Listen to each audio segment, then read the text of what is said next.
नमस्कार, सवाल इंडिया में आपका बहुत बहुत स्वागत है। मेरा नाम है अंकित त्यागी। इस वक्त आप एनडीटीवी इंडिया के साथ हैं। आज से पार्लियामेंट का जो शीतकालीन सत्र है वो शुरू हो गया है और संसद के शीतकालीन सत्र से पहले यानी कि ये जो सत्र 22 दिसंबर तक चलेगा, इस 15 बैठकें इसमें होनी है। इससे पहले 3 राज्यों की शानदार जीत के बाद प्रधानमंत्री नरेंद्र मोदी आज संसद भवन पहुंचे। सत्र की शुरुआत से पहले उन्होंने विपक्ष को नसीहत दी, थोड़ी चुटकी भी ली, थोड़ा तंज कसा और कहा कि बाहर मिली पराजय का गुस्सा जो है वो सदन के अंदर मत निकालिए, सदन को सकारात्मक चर्चा कीजिए। और साथ ही साथ प्रधानमंत्री ने यह भी कहा कि चुनाव में जो परिणाम है वो देश के उज्जवल भविष्य के लिए है। नकारात्मकता को नकारा गया है और साफ ही सरकार के खिलाफ कोई एंटी इनकम्बेंसी या लहर नहीं है।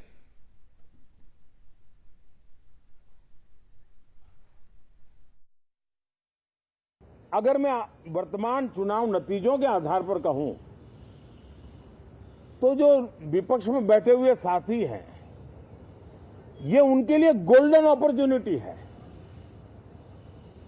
इस सत्र में पराजय का गुस्सा निकालने की योजना बनाने के बजाय इस पराजय में से सीख करके पिछले 9 साल से चलाई गई नकारात्मकता की प्रवृत्ति को छोड़ करके इस सत्र में अगर सकारात्मकता के साथ आगे बढ़ेंगे तो देश उनके तरफ देखने का दृष्टिकोण बदलेगा, उनके लिए एक नया द्वार खुल सकता है। हताशा निराशा होगी, आपके साथियों को आपका दम दिखाने के लिए कुछ न कुछ करना भी पड़ेगा, लेकिन कम से कम लोकतंत्र के इस मंदिर को वो मंच मत बनाइए। आज मैं राजनीतिक दृष्टिकोण से भी कहना चाहता हूं कि आपका भी भला इसमें है कि आप देश को सकारात्मकता का संदेश दें। आपकी छवि नफरत की और नकारात्मकता की बने, वो लोकतंत्र के लिए अच्छा नहीं है। लोकतंत्र में विपक्ष भी इतना ही महत्वपूर्ण है, उतना ही मूल्यवान है और उतना ही सामर्थ्यवान भी होना चाहिए। कल ही 4 राज्यों के चुनाव नतीजे आए हैं। बहुत ही उत्साहवर्धक परिणाम है। कोई इसको प्रो इनकम्बेंसी कहे, कोई इसे गुड गवर्नेंस कहे, कोई इसे ट्रांसपेरेंसी कहे, कोई उसे राष्ट्रहित की जनहित की ठोस योजनाएं कहें, लेकिन ये लगातार अनुभव आ रहा है। अब संसद ने प्रधानमंत्री नरेंद्र मोदी का तालियों से स्वागत किया गया। प्रधानमंत्री नरेंद्र मोदी को लेकर इस तरह की कई बार हमने देखा है कि पहले किस तरीके से प्रधानमंत्री का हमेशा जीत के बाद या संसद में जब भी आते हैं तो बीजेपी के सांसद जो हैं वो कम से कम एक बड़ा माहौल बनाने की कोशिश जरूर होती है उनकी तरफ से। हमारे सहयोगी राजीव इस वक्त हमारे साथ जुड़ रहे हैं। राजीव, संसद में शीतकालीन सत्र का पहला दिन किस तरीके का अभी तक दिन रहा है? हाईलाइट अब बीजेपी की जीत रही, प्रधानमंत्री नरेंद्र मोदी ने कुछ तंज भी कसा, कुछ चुटकी भी ली विपक्ष की। किस तरीके से आज का पूरा कामकाज रहा अभी तक? बिल्कुल, आप जैसे देखिए प्रधानमंत्री जो हैं करीब 10:30 बजे मीडिया से बातचीत करते हैं और जिस तरह से जो बीजेपी को जो है हिंदी स्पीकिंग जो 3 राज्य हैं वहाँ पर जो बड़ी जीत मिली है और उसकी जो कह सकते हैं कि उसकी जो बातें जो कहते उसकी सफलता प्रधानमंत्री की बातों में बिल्कुल साफ दिख रही थी। विपक्ष को उन्होंने साफ तौर पर कहा कि जो नकारात्मक राजनीति आप करते हैं उससे बाज आइए, अच्छा आपके लिए वक्त है, दोबारा सीखिए कि कैसे राजनीति करते हैं, सकारात्मक देश हित में बातचीत क्या कीजिए। तो प्रधानमंत्री पूरे विपक्ष को निशाने में लिया कि आप नकारात्मक बातचीत करते हैं और आप जो है ज़मीन से जुड़े हुए मुद्दे यहाँ पर उठाइए। और जैसे प्रधानमंत्री जो है 11 बजे के आसपास जो है सदन में जाते हैं, लोकसभा में जाते हैं, तो जितने बीजेपी के और एनडीए के सांसद हैं ताली बजा के उनका स्वागत करते हैं और बाकायदा नारे लगाते हैं, अब की बार मोदी सरकार, अब की बार मोदी सरकार। तो पहला दिन का जो शीतकालीन सत्र उसका हाईलाइट अगर कहिएगा तो सबसे बड़ा हाईलाइट यही था कि प्रधानमंत्री नरेंद्र मोदी जो है जब लोकसभा में अंदर आते हैं तो बीजेपी के जितने सांसद हैं, एनडीए के तमाम सांसद जो है नारे लगा के उनका स्वागत करते हैं। अब कम से कम जो है एनडीए और बीजेपी को ये लग रहा है कि जिस तरह से जो विधानसभा में का चुनाव जो हुआ, जिस तरह से उनको जीत मिली है, 2024 का जो लड़ाई जो है अब उनके लिए बहुत आसान हो गई है। और ख़ास तौर से बात करें कि जो इंडिया गठबंधन में जो बाकी जो दूसरी दल है कांग्रेस के अलावा भी, उनका अब ये कहना हो रहा है कि अब कांग्रेस कम से कम सीखेगी, सबक लेगी और जो छोटे छोटे दल हैं अब उनको साथ लेकर चलेगी। और यही कवायद जो है आज जो सुबह जो है मल्लिकार्जुन खड़गे के कमरे में जो इंडिया गठबंधन के लोगों के बैठे हुए नेताओं के बैठे हुए फ्लोर नेताओं के बैठे हुए, उनमें ये कहा गया कि भले राज्यों में जो है जो सारे पार्टियों को लेकर नहीं चला गया था, लेकिन कम से कम यहाँ पर फ्लोर मैनेजमेंट के लिए लोकसभा की बात हो, राज्यसभा की बात हो, सारे विपक्षी दल एक साथ मिलकर चले। लेकिन सबसे बड़ी बात है कि विपक्षी दलों में अब वो उत्साह और हौसला कम से कम तत्काल नहीं नजर आ रहा है कि जो 3 राज्यों में जो करारी हार के मिलने के बाद उनको चेहरे पर दिख रही है। राजीव, लेकिन एक जो आप कह रहे हैं बिल्कुल ठीक कह रहे हैं। और इस जो इंडिया अलायंस का थोड़ा मोमेंटम बनना शुरू हुआ था, मीटिंग्स हो रही थी, बात कर रहे थे मुद्दों की, उम्मीद थी कि अगर राज्यों में नतीजे अच्छे आते हैं और विपक्ष के लिए तो उससे एक मोमेंटम और बढ़ेगा। लेकिन अब जो हालात हैं, आपस में भी फूट पड़ने के आसार नजर आ रहे हैं। और दूसरी बात, 4 महीने का समझ लीजिए वक्त रह गया है लोकसभा चुनाव के लिए, समय भी बहुत कम है। बिल्कुल समय बहुत कम है और कांग्रेस के साथ दिक्कत ये है कि अगर आपको ध्यान में होगा, जो विधानसभा के जो टिकटों का जो ऐलान जो किया गया था वह भी आखिरी वक्त में किया गया था। कई सारे सदस्य हमें कह रहे थे, राजस्थान की बात करें, मध्य प्रदेश की बात करें, उनका ये कहना था कि टिकटों का बंटवारा इतना बाद में जाके किया गया कि उनके पास जो है लोगों के बीच जाने का वक्त नहीं मिला। तो ऐसे ही यहाँ 4 महीने का समय है, आपस में जो डिफरेंसेज हैं उसको कैसे दूर करेंगे, कौन सा फार्मूला अपनाएंगे कि जिससे जो है कम से कम लोकसभा में सारा इंडिया गठबंधन के लोग एक साथ मिलकर लड़े। जो आपको कई नेताओं से मेरी बातचीत होती, उन्होंने कहा कि क्या फार्मूला अपनाएंगे, क्या जो पिछली बार जीते थे वो फार्मूला अपनाएंगे या विधानसभा में का जो उसके सदस्य जो चुन का वो फार्मूला अपनाएंगे या फिर दूसरा फार्मूला अपनाएंगे। तो कई सारी बातें हैं जिसको लेकर जो है बातचीत होनी है। 6 तारीख को जो बैठक होगी वो मोमेंटम जो आगे बढ़ेगा। बड़ा सवाल ये है कि दिल्ली की बात करें, पंजाब की बात करें तो यहाँ आम आदमी पार्टी और कांग्रेस दोनों एक दूसरे को देखना पसंद नहीं करते। यही बंगाल की बात करें तो बंगाल में भी आप देखिए टीएमसी और कांग्रेस के बीच की दूरी लगातार खाई बढ़ती जा रही है। केरल की बात करें तो वहाँ जो है सीपीएम जो है और कांग्रेस के बीच की खाई लगातार बड़ी तकरार बढ़ती जा रही है। तो ये तकरार को कैसे आप कम करेंगे? सपा जो है जो मध्य प्रदेश में चुनाव लड़ना चाह रही थी, महज 2 सीट की डिमांड कर रही थी, लेकिन कांग्रेस नेताओं ने वो 2 सीट भी नहीं दिया। अब सपा का ये कहना है कि अब जब लोकसभा का चुनाव होगा, आप जो उत्तर प्रदेश से चुनाव लड़ेंगे तो आप देखें आप हमसे सीट कैसे मांगते हो। तो ये जो तकरार है, ये जो बातें हैं, ये जो जिस तरह की बातें निकल के आ रही है, जब तक आप इनको दूर नहीं कीजिएगा तब तक आप जनता के बीच में कैसे जाएंगे और कैसे बीजेपी का मुकाबला आप कर पाएंगे। बहुत बहुत शुक्रिया राजीव हमारे साथ जुड़ने के लिए, ये जानकारी हमारे दर्शकों को देने के लिए। मुश्किल डगर है इस वक्त विपक्ष की, और अब देखना होगा कि किस तरीके से विपक्ष अपनी आगे की रणनीति बनाता है, क्योंकि लोकसभा का जो चुनाव है वो है कि अहम चुनाव अब होने वाला है। प्रधानमंत्री नरेंद्र मोदी अब से 4 महीने में देश से तीसरी बार जनमत मांगने के लिए उतरेंगे। क्या विपक्ष कुछ कारगर नीति अब अपना पाता है? क्या स्ट्रैटेजी में चेंज होगा? किस मुद्दे पर बात होगी? ये एक बहुत बड़ा इस वक्त सवाल बन के खड़ा हुआ है। आगे बढ़ते हैं और बात करते हैं संसद से जुड़ी हुई हिंदी हार्टलैंड के जो 3 बड़े राज्य हैं, वहां पर कांग्रेस की हार पर आखिरकार ममता बनर्जी का भी बयान अब सामने आने लगा। यानी कि जो इंडिया के घटक दल हैं वो भी अब इस पर अपनी प्रतिक्रिया दे रहे हैं। उन्होंने कहा है कि कांग्रेस की हार लोगों की नहीं है, और उन्होंने ये भी कहा है कि इंडिया गठबंधन के कुछ दलों में भी जो वोट हैं वो भी उन्होंने काटे हैं। साथ ही उन्होंने कहा कि बीजेपी के विजय रथ को रोकने के लिए विचारधारा के साथ रणनीति जो है उसकी सख्त आवश्यकता है।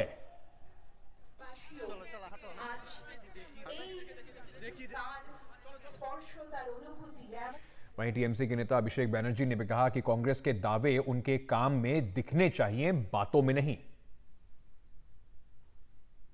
भाई देखिए, मैं आस्था रखने वाला या खोने वाला कोई नहीं हूँ। लोकतंत्र में लोग लास्ट वर्ड है, और कांग्रेस में जो लोग चाहते हैं कि भाई सब मिलके बीजेपी के साथ लड़ाई करे, मैं उनको यही कह सकता हूँ कि समय कम है। आप अपने हिसाब से सबको इकट्ठा करने का जो प्रयास है वो शुरू तो हो ही चुका है। उसको फिर से एक बार करके अगर एक साथ लड़ाई करना चाहे तो it should reflect in your action, not your words.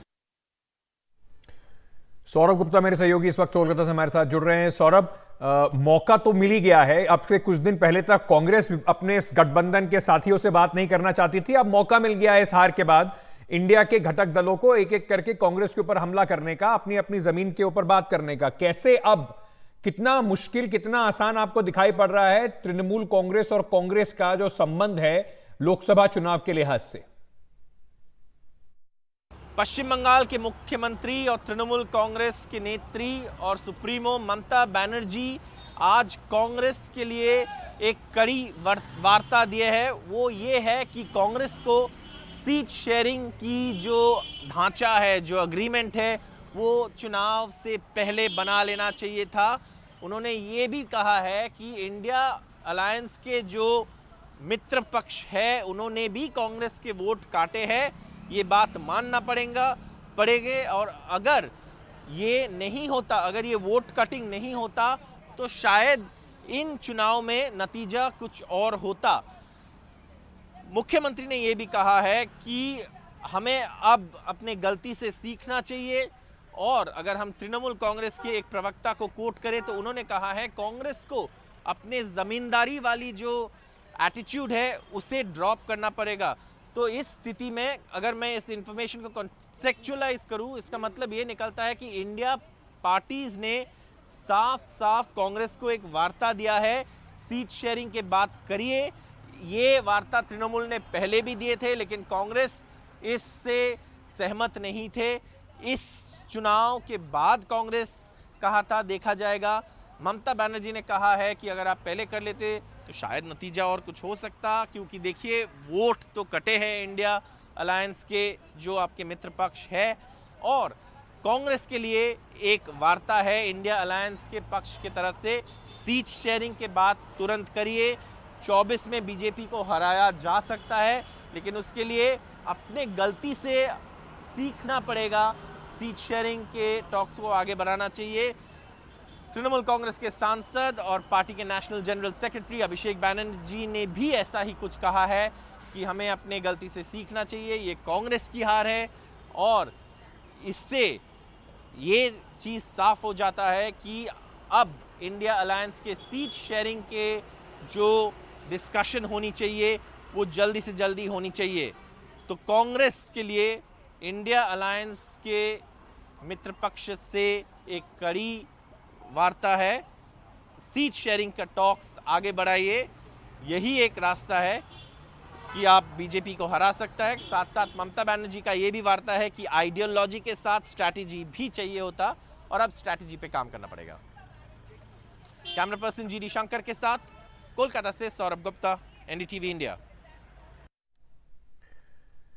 4 राज्यों में विधानसभा चुनावों के नतीजे जो हैं उस पर सपा अध्यक्ष अखिलेश यादव ने भी अब चुटकी ली है। उनका बयान सामने आया।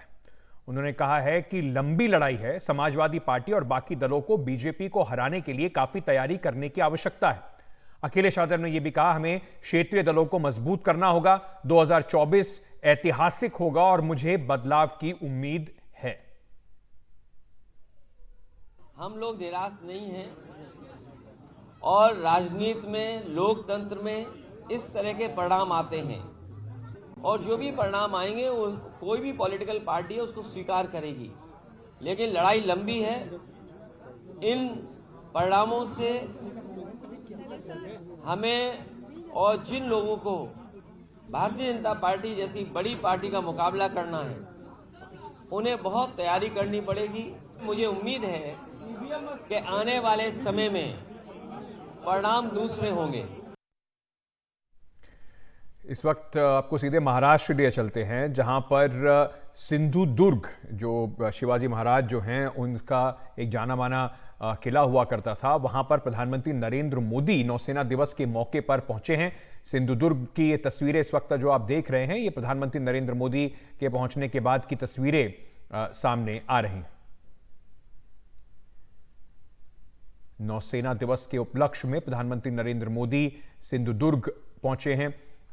शिवाजी महाराज को कहा जाता है कि भारत में अगर देखें तो सबसे पहले एक नौसेना बनाने का जो पूरा एक सोच थी वो शिवाजी महाराज की थी। इसी वजह से भारत में जब भारतीय नौसेना का एम्बलम जो चेंज हुआ उसमें उनका जो शिवाजी महाराज का जो एम्बलम था उसका भी कुछ आपको निशान वहाँ पर मिलेंगे। शिवाजी महाराज की एक मूर्ति भी इस वक्त वहाँ पर है। साथ में आपको महाराष्ट्र के गवर्नर और मुख्यमंत्री समेत बाकी नेता भी प्रधानमंत्री नरेंद्र मोदी के साथ दिखाई पड़ रहे हैं। देवेंद्र फडणवीस भी इस वक्त दिखाई पड़ रहे हैं। राजीव रंजन हमारे सहयोगी इस वक्त हमारे साथ इस खबर में जुड़े हुए हैं। राजीव, काफी मायने हैं इसके, प्रतीकात्मक तौर पर भी, नौसेना के लिए भी, और जिस तरीके से एक मेड इन इंडिया आत्मनिर्भर भारत की बात करते हैं, वहीं पर शिवाजी की जो लेगेसी है उसको सामने रखने की एक कवायद जो है भारतीय जनता पार्टी और प्रधानमंत्री नरेंद्र मोदी की लगातार रही है। बिल्कुल कह सकते हैं, और सबसे बड़ी बात है कि नौसेना अब भारतीयता की ओर लौट रही है। यानी जो भारतीय मानक थे, जो परंपरा थी, संस्कृति थी, उसको अपना रही है। और यही वजह है कि नौसेना बेस से बाहर कहीं पहली बार इस तरह नौसेना इतना बड़ा आयोजन करने जा रही है, कर रही है, यानी नौसेना दिवस मना रही है। नौसेना दिवस 4 दिसंबर को इसलिए मनाते हैं कि इसी दिन जो है भारतीय नौसेना ने पाकिस्तान के कराची एयरबेस के कराची बंदरगाह को पूरी तरह से तबाह किया था। यहाँ बात करें तो यहाँ जो है ये जो किला है, जो है सिंधु दुर्ग किला जो है, इसको शिवाजी महाराज ने बनाया था और उनकी उस समय नौसेना थी। तो उस लेगेसी को याद करते हुए, अपनी संस्कृति को याद करते हुए, जो हमारी समृद्ध संस्कृति है उसके करीब जाते हैं, तो वही सारी चीजों को यहाँ दिखाने की कोशिश की गई है। चाहे झंडे की बात करें, चाहे पहनावे की बात करें, चाहे सोच की बात करें, अब वो रणनीति भी अपनाने पर जोर दिया जा रहा है। और खासतौर से नौसेना की अगर बात करें तो वो लगातार जो है मेक इन इंडिया प्रोजेक्ट की बात करें तो ज्यादातर जो नौसेना के आज की तारीख में युद्धपोत हैं जो है वो भारत में ही बन रहे हैं।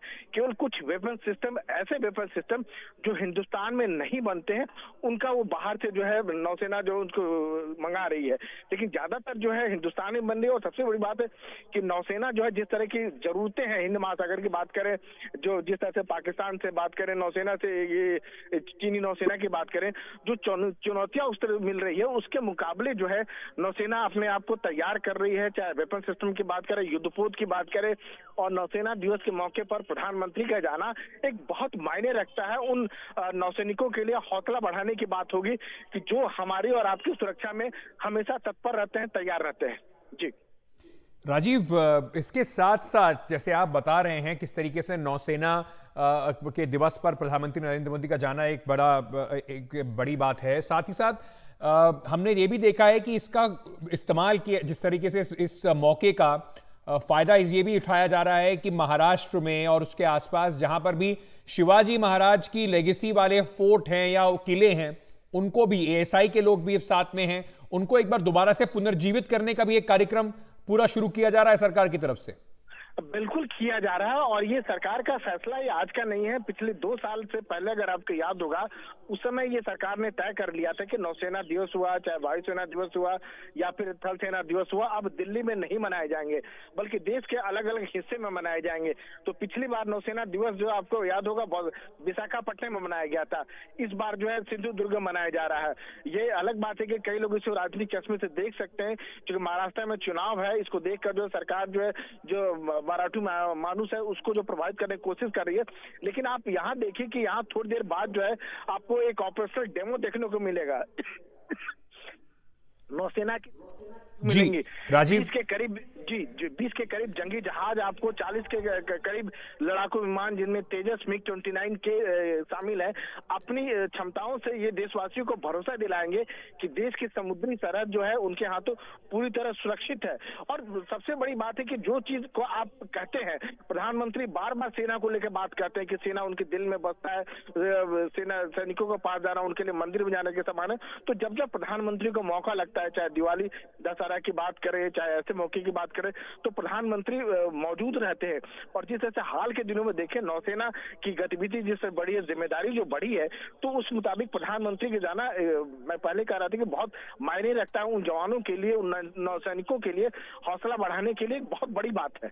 जी राजीव, बहुत बहुत शुक्रिया हमारे साथ जुड़ने के लिए। प्रधानमंत्री नरेंद्र मोदी इस वक्त दिखाई पड़ रहे हैं आपको सिंधु दुर्ग में, महाराष्ट्र में। नौसेना दिवस के उपलक्ष्य पर प्रधानमंत्री नरेंद्र मोदी पहुंचे हैं। साथ ही साथ आपको वहां के राज्यपाल, मुख्यमंत्री, उप मुख्यमंत्री देवेंद्र फडणवीस, वो सब आपको दिखाई पड़ रहे होंगे। सिंधु दुर्ग, जिसका शिवाजी महाराज के इतिहास में एक बड़ा अहम एक ये किला रहा है और यहां पर पहुंच के जैसे राजीव कह रहे थे, राजनीतिक चश्मे से भी इसको देखा जा रहा है। महाराष्ट्र में चुनाव हैं, महाराष्ट्र से बड़ी संख्या में लोकसभा सीटें आती हैं, 48 लोकसभा सीटें महाराष्ट्र से आती हैं और बीजेपी के लिए ये महत्वपूर्ण होगा। साथ ही साथ एक संदेश न सिर्फ नौसैनिकों को बल्कि वहां के मतदाताओं को भी देने की कोशिश की जा रही है। मध्य प्रदेश की 230 विधानसभा सीटों पर भारतीय जनता पार्टी को भारी बहुमत 163 सीटों से जीत मिली है, जबकि कांग्रेस सिर्फ 63 सीट ही जीत पाई है। मध्य प्रदेश की लाडली बहना योजना ने मुख्यमंत्री शिवराज सिंह चौहान की नैया को पार लगा दिया। मुख्यमंत्री शिवराज सिंह चौहान के नेतृत्व में मध्य प्रदेश विधानसभा चुनाव में सपा, बसपा और आम आदमी पार्टी खाता तक नहीं खोल सके। मध्य प्रदेश के मुख्यमंत्री पद की रेस में 4 दावेदारों के नाम सामने आ रहे हैं।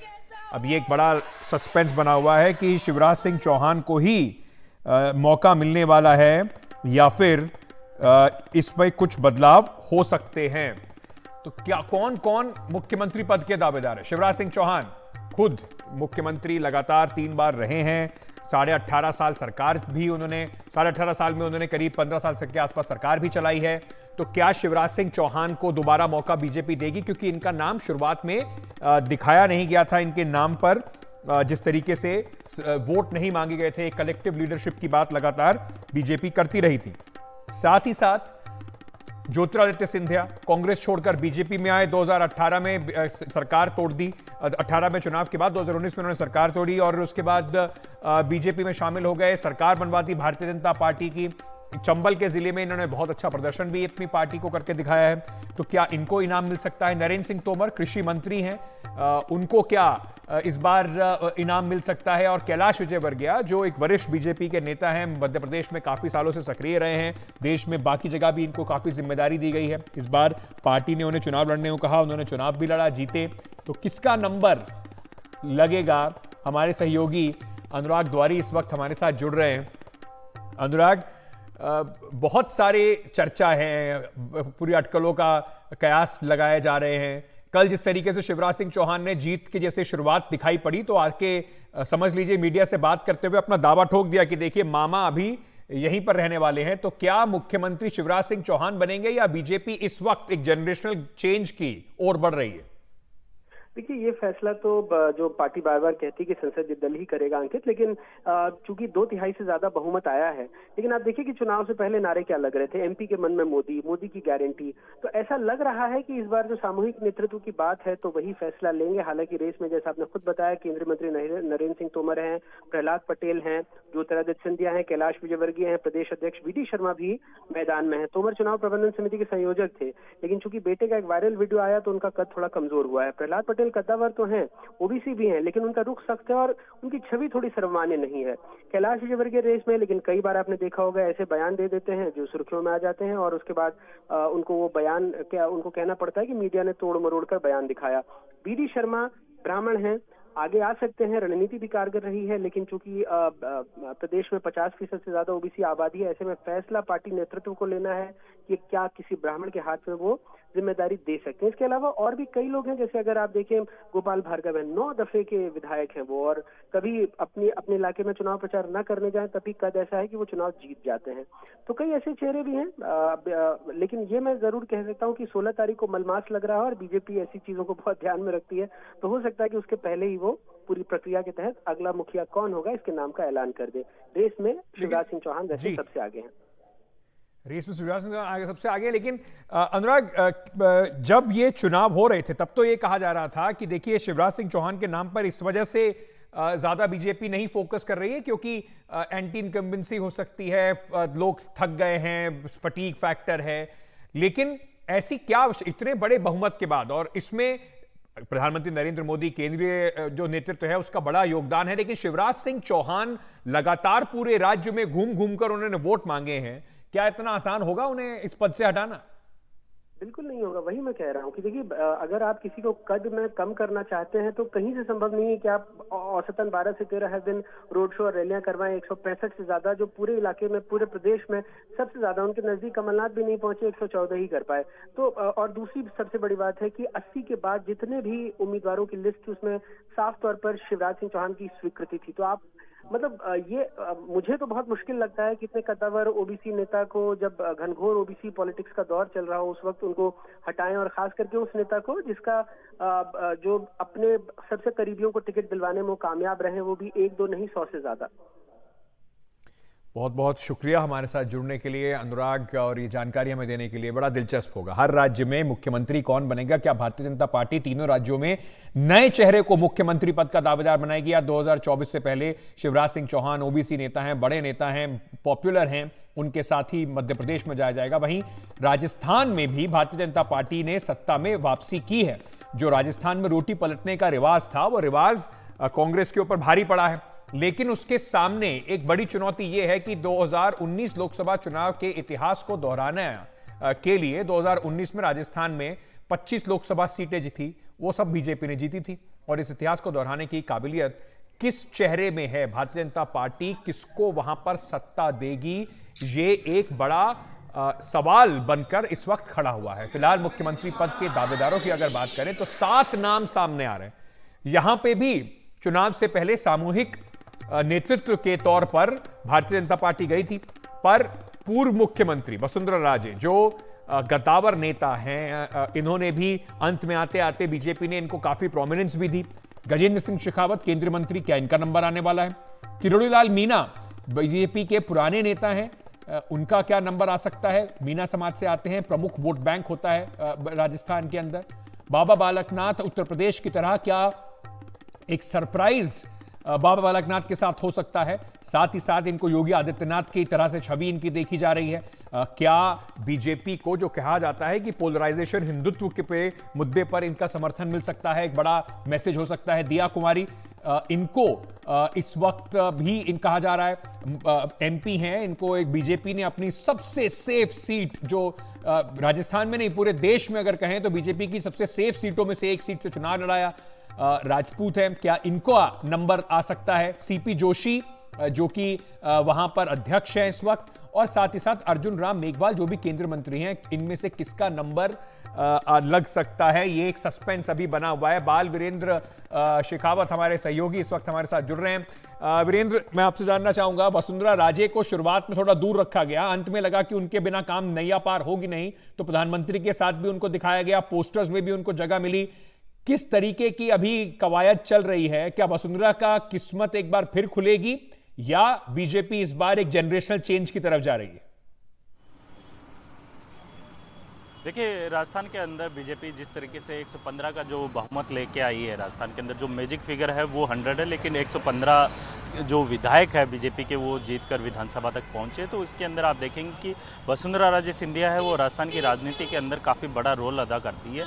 इसी चीज़ को देखते हुए वसुंधरा राजे सिंधिया के जो 13 नंबर जो सिविल लाइन जो उनका बंगला है जयपुर के अंदर, वहाँ पर सुबह से ही कई जो जीते हुए विधायक हैं, जिनमें कालीचरण सराफ है, इसके अलावा आप देखेंगे कि तमाम जो नेता हैं वो यहाँ पहुँचे हैं और उनके जो वसुंधरा राजे सिंधिया से मुलाकात की है। इसके साथ ही आपको बताएं कि जो पूरा मीटिंग जो दिल्ली के अंदर जो केंद्रीय नेताओं के द्वारा की जा रही है, उसके अंदर प्रधानमंत्री नरेंद्र मोदी हैं वो स्वयं मौजूद रहेंगे, वहीं गृह मंत्री अमित शाह और जेपी नड्डा हैं वो यहाँ पे मीटिंग में मौजूद रहने वाले हैं। इसके साथ ही आपको राजस्थान के अंदर राजनीति की अगर बात की जाए तो बीजेपी के जो 115 विधायक हैं, वहाँ पे एक विधायक हैं जिनका मैं नाम आपको बताना चाहूँगा, जो कि वसुंधरा राजे सिंधिया के समर्थन में बात कर रहे हैं। और उनका मीडिया से बातचीत के दौरान ये कहा कि जो जीत कर मोदी जी और वसुंधरा राजे सिंधिया जी हैं, उनकी वजह से, उनके कार्यों उनकी वजह से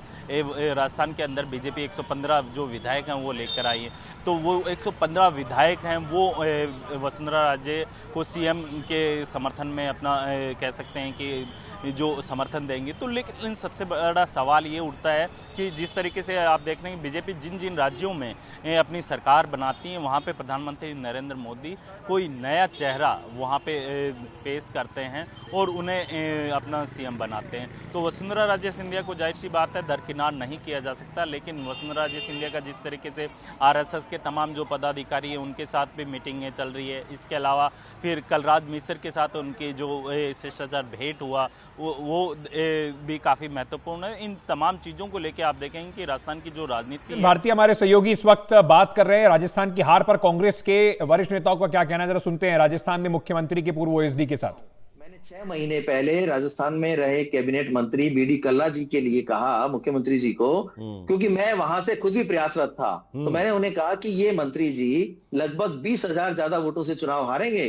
और आप परिणाम कल वही। नहीं, मैं उस बात पे आता हूं। मैं एक एक स्टेप्स, लोकेश जी, एक एक स्टेप आप पे भी आऊंगा। तो सुनील कोनोगोलू जी की रिपोर्ट में भी ये था, आप लोग जो रिपोर्ट तैयार की थी उसमें भी कांग्रेस की हालत खराब थी। उसके बाद राहुल गांधी ने एक बयान आता है कि कांग्रेस की स्थिति राजस्थान में अच्छी नहीं है। क्या ये बात तय है? क्या उनका जो बयान था वो इन्हीं सब रिपोर्टों के आधार पे था? देखिए, वो वहां जिस जगह है तमाम तरह की रिपोर्ट्स और पूरे राजस्थान ही नहीं, जहां जहां कांग्रेस है हर जगह मॉनिटरिंग की जाती है कि कहां किस तरह की स्थितियां बन रही हैं। तो जाहिर सी बात है कि उनके पास भी ये सभी जानकारियां होंगी। आपको एक और बात याद दिलाना चाहता हूं कि जब सीईसी में टिकटों के ऊपर चर्चा होती थी तो उनके भी यही बयान और उनका भी यही रिएक्शन आता था कि ये वही पुराने घिसे पिटे चेहरे और नाम क्यों आ जाते हैं बार बार, क्या नए लोग नहीं है हमारे पास? नहीं, आपने सही कहा। क्या ये बात सच है कि जब यहाँ पे टिकट के लिए जब चर्चा हो रही थी तो राहुल गांधी ने ये कहते हुए कि ये सिंगल नाम क्यों आप लाए हैं, वापस जाइए, क्या उन्होंने वापस कर दिया था? देखिए, वहां अंदर सीईसी में क्या हुआ इसके बारे में तो मैं एग्जैक्ट नहीं बता सकता, लेकिन बाहर जो जानकारी आई थी वो यही थी कि राहुल गांधी जी ने इस बात पे नाराज जाहिर कि यही लोग हैं क्या, ये बार बार सिंगल नाम क्यों लेके आते हैं, 2-3 ऑप्शंस भी तो होने चाहिए साथ में कि ये भी व्यक्ति हो सकता है वहां से कैंडिडेट। तो जब सिंगल नाम आए तो जो हमारी जानकारी आई उसमें यही मिला कि उन्होंने नाराजगी जाहिर की थी। चलिए लोकेश जी, ये तो हो गई बात। अब मैं आपसे पूछना चाहता हूं, आपकी अपनी राजनीतिक महत्वाकांक्षा थी, आपने चीफ मिनिस्टर को कहा था, आपको टिकट नहीं दिया गया, इसलिए आप ये आज मीडिया से ये बातें कह रहे हैं। देखिए, इसे तो सीधे तौर पर मैं खारिज करना चाहता हूं कि टिकट नहीं दिया गया इसलिए ऐसी बात मीडिया से कह रहा हूं। कल तक मैं एक जिम्मेदारी से बंधा हुआ था और मुझे जो बात जिस जगह पे कहनी चाहिए थी, क्योंकि मेरे इमीडिएट बॉस जो थे उनको मैंने ये सारी जानकारियां दे दी थी, उसके बावजूद अगर उन पे कोई सुधारात्मक कदम नहीं उठाए गए तो उसमें मेरी गलती नहीं है। कल के बाद चूंकि ये हर कार्यकर्ता महसूस करता है कि राजस्थान में सरकार की वापसी हो सकती थी, ये हमारी पीड़ा है, इसीलिए मैंने लिखा कि मैं आहत हूं, अचंभित नहीं हूं। ये नतीजे तो मेरे पास पहले से थे, जो रिपोर्ट्स हमने तैयार की, ग्राउंड पे गए तो उसके हिसाब से नतीजे यही आने थे अगर परिवर्तन नहीं किया जाना था तो। नहीं लोकेश जी, ये बात आपकी बात सही है, लेकिन ये बात भी सच है कि आपके खिलाफ फोन टैपिंग के केस में मामले में केस चल रहा है। अब तक जब तक साथ थे तब तक आप कोई कार्रवाई नहीं हो पाती, परिणाम आते ही आप बदल गए, क्या कोई डर है? नहीं, मुझे किसी बात का डर नहीं है और मैं कहीं बदला नहीं हूं। मैंने जो हकीकत थी उसे जाहिर किया है, अपनी भावना को शब्दों के माध्यम से मैंने बताया है ताकि ये संदेश सब लोगों तक पहुंचे कि क्या घटनाक्रम हुआ, क्या परिस्थितियां बनी और उन परिस्थितियों में सही तरीके के कदम नहीं उठाने से आज ये परिणाम हमें देखने पड़ रहे हैं, क्योंकि आगे हमें बड़ी चुनौतियों का सामना करना है। ये बात भी तो है ना सर लोकेश जी, आप ये बात भी है ना, आप पे भी केस मुकदमा तो है ना? हाँ, मेरे ऊपर केस है, बिल्कुल है। दिल्ली में मुझे मर्जी आए जब क्राइम ब्रांच बुला लेती है कि आइए आपसे पूछताछ करनी है, और उस पूछताछ के नाम पे मुझे कभी 8 घंटे कभी 6 घंटे वहां उनके साथ उनकी पूछताछ में शामिल होना पड़ता है। तो अब केस मेरे ऊपर है, लेकिन इस केस को लेकर मैंने न्यायालय में अपनी एक रिट दायर की हुई है, न्यायालय में ये विचाराधीन है और जो भी फैसला होगा उस न्यायालय को करना है, इसलिए मुझे किसी चीज का डर नहीं है। मैंने जो मेरी उस वक्त की जिम्मेदारी थी उसका निर्वहन किया था बहुत ईमानदारी से। अब आप बात करते हैं, जरा खुल के बात कर लेते हैं। अब जो कहा जा रहा है कि ये हार हुई है वो 2 बड़े नेताओं के बीच जो सामंजस्य नहीं बना उसके वजह से हुई है, आप क्या मानते हैं, क्यों नहीं बन पाया ये सामंजस्य? देखिए, सामंजस्य तो अब क्या क्या घटनाक्रम हुए ये पूरे प्रदेश को पता है, देश भर को पता है। लेकिन जो हमारी रिपोर्ट्स थी, हमारे फीडबैक थे, उसमें तो मैंने यही कहा कि टिकट बदले जाने चाहिए।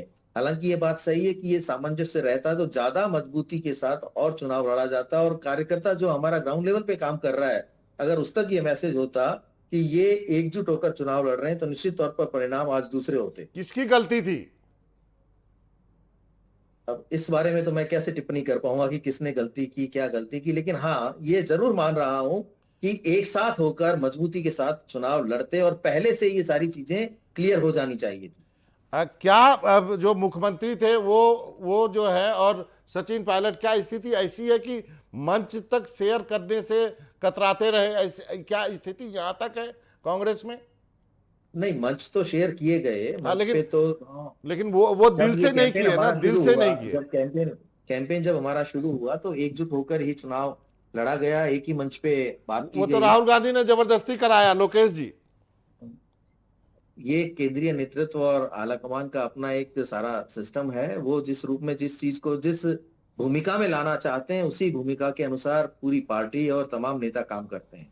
तो अब क्या लगता है, अब वहां पे अब तो हार हो गई है, अब चाहे आप जिसको भी दोष दे दें, अब कांग्रेस में क्या लगता है, अब आप किस हैसियत से कांग्रेस में किसको क्या एडवाइस करना चाहेंगे?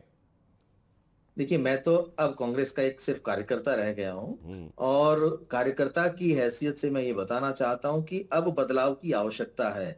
ये जो ढर्रा इतने लंबे टाइम से चल रहा था, अगर यही चलता रहा तो आने वाली लोकसभा चुनाव की चुनौती को हम बहुत अच्छे से नहीं निभा पाएंगे। इसलिए आने वाले समय में नौजवानों को इस प्रदेश में मौका दिया जाना बहुत जरूरी है, ताकि जो चुनौती हमारे सामने है उसका डटकर मुकाबला कर सकें और लोकसभा चुनावों की तैयारियां मजबूत होकर हम कर सकें। सीधे सीधे उस नौजवान का नाम ही ले लीजिए ना।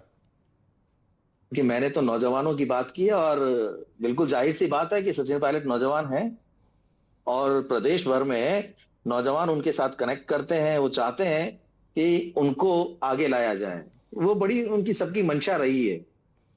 लेकिन गहलोत साहब के तो दिल में राजस्थान बसता है। उन्होंने तो कहा कि मेरे दिल में राजस्थान है। देखिए, दिल में तो राजस्थान, जो भी हर राजस्थानी है, सभी के में बसता है। सभी चाहते हैं कि राजस्थान के लिए कुछ करें और राजस्थान को वो दे पाए जो देने की क्षमता उनमें है। तो दिल तो राजस्थानी, मुझे लगता है मेरा भी दिल राजस्थानी है, जो राजस्थान में रहता है उस हर व्यक्ति का दिल राजस्थानी है। चलिए, अब आगे की रणनीति भी आपने साफ कर दी है, तो आप कांग्रेस में रहेंगे। क्या उम्मीद करें कि आपका एक जुड़ाव होगा सचिन के साथ भी? मैं कांग्रेस में ही हूं, कांग्रेस छोड़ के कहीं नहीं जा रहा हूं। मुझे जो भी जिम्मेदारी दी जाएगी केंद्रीय नेतृत्व की तरफ से, आला कमान की तरफ से, प्रदेश नेतृत्व की तरफ से, मैं उसे बखूबी निभाऊंगा, ईमानदारी से निभाऊंगा। अगर सचिन पायलट जी यहाँ किसी भूमिका में आते हैं तो उनके साथ भी काम करूंगा, मुझे कहीं कोई गुरेज नहीं। पिछली बार गहलोत साहब से कब बातचीत हुई आप? पिछली बार नहीं, बातचीत तो हमारी होती रही है। बीजेपी तो नहीं जाएंगे कम से कम? नहीं, मैं कहीं नहीं जा रहा हूं, मैं पार्टी में ही हूं। चलिए लोकेश जी, बहुत ईमानदारी से आपने बातचीत की और जुड़े हमारे साथ, बहुत हिम्मत की बात है। और मैं ऐसा ही इंटरव्यू चाहता था, मैं कोई सेंसेशनल सनसनीखेज नहीं बनाना चाहता था, क्योंकि मैं भी थोड़ा बहुत कांग्रेस को कवर किया, इसलिए मैं जानता हूं। लोकेश जी, आपका बहुत बहुत शुक्रिया। तो ये थे, अब विश्लेषण लगातार हो रहे हैं आपस में। जो लोग हैं कांग्रेस के, वही अब ये बता रहे हैं कि किस तरीके से कांग्रेस ने राजस्थान का चुनाव गंवा दिया। छोटा सा एक ब्रेक ले रहे हैं, वापस आ रहे हैं, खबरों का सिलसिला जारी है।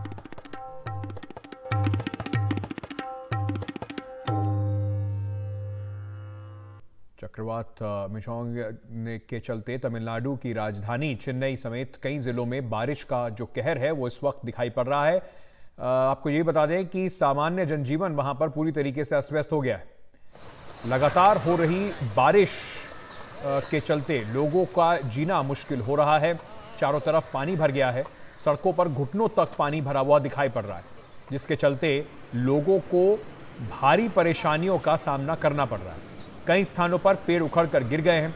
बारिश को लेकर रेड अलर्ट जारी किया गया है। तमिलनाडु सरकार ने चेन्नई, तिरुवल्लुर, साथ ही साथ कांचीपुरम और चेंगलपट्टू जिले में सार्वजनिक अवकाश घोषित कर दिया है।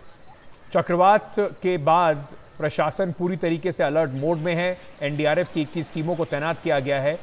वहीं यह भी कहा जा रहा है कि कल तक नेल्लौर और मछलीपट्टनम यानी कि आंध्र प्रदेश के जो दक्षिण के जो इलाके हैं वहां से ये जो चक्रवात है टकराएगा। इस दौरान 80 से 90 किलोमीटर प्रति घंटे की रफ्तार से हवा चल सकती है।